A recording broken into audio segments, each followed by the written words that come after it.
यह देखिए लोकसभा चुनाव के वक्त टिकटों को लेकर जिस प्रकार की मारामारी बची, भंवर जितेंद्र सिंह किसी और को टिकट चाहते थे, जीतू पटवारी किसी और को चाहते थे, उमंग सिंगार किसी और को। खबरें ये भी थी कि 2-3 महीने पहले से चल रहा था कि भंवर जितेंद्र सिंह को हटाया जाएगा, लेकिन पहले हरियाणा चुनाव, बाद में महाराष्ट्र चुनाव और दिल्ली चुनाव के कारण ये फेरबदल चलता जा रहा था। कल कांग्रेस पार्टी में जो तमाम जो प्रभारी बनाए गए थे उसमें बहुत बदलाव किया है और इसी क्रम में मध्य प्रदेश में जो प्रभारी थे भंवर जितेंद्र सिंह, उनको हटाकर राजस्थान के वर्तमान में विधायक हरीश चौधरी को कमान दी गई है।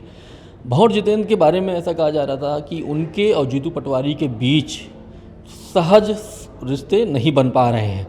क्या इसकी वजह से उनको हटाया गया? हमारे साथ बात करने के लिए हमारे संस्थान के वरिष्ठ पत्रकार मनोज वर्मा जी हैं। सर, ये चर्चा इस बात को लेकर थी कि भंवर जितेंद्र की और जीतू पटवारी के बीच में संबंध ठीक नहीं थे, क्या इसी वजह से हटाया गया है? जी देखिए, लोकसभा चुनाव के वक्त टिकटों को लेकर जिस प्रकार की मारामारी बची, भंवर जितेंद्र सिंह किसी और को टिकट चाहते थे, जीतू पटवारी किसी और को चाहते थे, उमंग सिंगार किसी और को। खासतौर से ग्वालियर चंबल के टिकट की बात करें कि ग्वालियर, मुरैना और भिंड को लेकर इसको लेकर बड़ी तकरार मची थी और जब नतीजा आया तो कांग्रेस तीनों सीटें हार गई थी। वो पूरी यहाँ तक कि पूरी 29 की सीटें मध्य प्रदेश में हार गई, जिसमें छिंदवाड़ा जैसा कांग्रेस का गढ़ भी शामिल था। उसके बाद से दोनों के रिश्ते तल्ख होते जा रहे थे। इसकी शिकायत जीतू पटवारी ने दिल्ली जाकर भी की थी। वो बीच में एक दौर ऐसा भी आया कि भंवर जितेंद्र सिंह जब भोपाल में आते थे तो कई सारे कार्यक्रमों दोनों की दूरी साफ तौर पर दिखाई देती थी।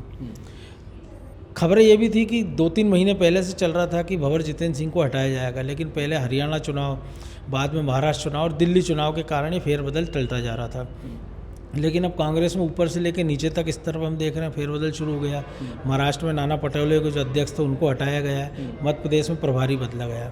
भंवर जितेंद्र सिंह भी गांधी परिवार के खास है और हरीश चौधरी बायतू से विधायक है राजस्थान के, और वो भी गांधी परिवार के खास माने जाते हैं। भंवर जितेंद्र सिंह के पास अभी असम का भी जिम्मा है। तो कहा जा रहा साख बचाने के लिए, चूंकि आसाम में अगले साल चुनाव है, इसलिए उनके ऊपर ज़्यादा जिम्मेदारी, इसलिए उनको मध्य प्रदेश से मुक्त किया गया है। लेकिन जो मध्य प्रदेश कांग्रेस के तमाम सारे बड़े नेता हैं, उनमें से कुछ जो जीतू पटवारी गुट के हैं वो बड़े खुश बताए जा रहे हैं इस निर्णय से, और जो दूसरा गुट है विरोधी गुट जीतू पटवारी का, उन्होंने इस पर निराशा जाहिर की है। और अकेला ये बदलाव अभी रुकेगा नहीं। अभी दिल्ली में केशव वेणुगोपाल जो कि हैं, जिनका नंबर 2 पे माने जा रहे हैं, उनके अभी पर कतरे जाएंगे। मुझे लगता है प्रियंका गांधी को बड़ी जिम्मेदारी मिलेगी। तो कांग्रेस में ऊपर से नीचे तक एक बड़ा फेरबदल हमको देखने को मिलेगा। जो भंवर जितेंद्र है, उनका जो असम का जो रहा है पिछला ट्रैक रिकॉर्ड बहुत अच्छा नहीं रहा है।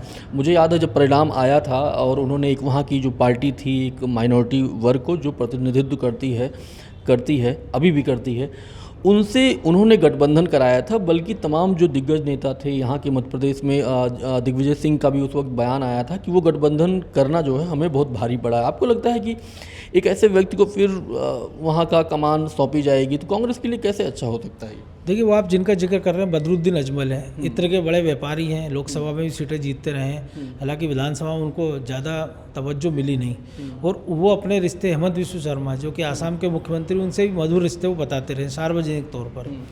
और पिछली बार जो कांग्रेस चुनाव हारी थी उसका सबसे बड़ा कारण जो आपने कहा यही गठबंधन था, क्योंकि उसके बाद जो बड़ी जो पोलराइजेशन हुआ और जिसका फ़ायदा बीजेपी को वहाँ हुआ। और ऐसे तमाम कई सारी मुस्लिम इलाकों में बीजेपी जहाँ कभी चुनाव नहीं जीतती थी, वहाँ बीजेपी को सफलता मिली थी। सबसे बड़ी बात है कि भंवर जितेंद्र सिंह पार्ट टाइमर राजनीतिक की तरह है। मध्य प्रदेश में हमने देखा प्रभारी बने थे, बहुत लंबे लंबे दौरे उन्होंने किए नहीं, कोई ज़्यादा बड़ी बैठकें की नहीं, कार्यकर्ताओं से उनका सीधा संवाद नहीं था।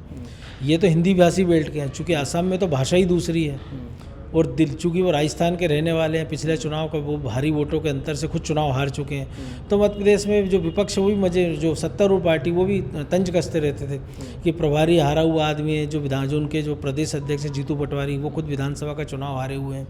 तो इसको लेकर तमाम सारे कयास लगाए जाते थे। लेकिन जिनकी जो संगठन क्षमता है उसकी एक परीक्षा आपने बताया आसाम में हो गई, एक हमने देखा मध्य प्रदेश में हो गई। अब वो ऐसे आसाम में क्या चुनाव तक कांग्रेस उनको बनाए रखती है या हटाती, ये बड़ा दिलचस्प होगा।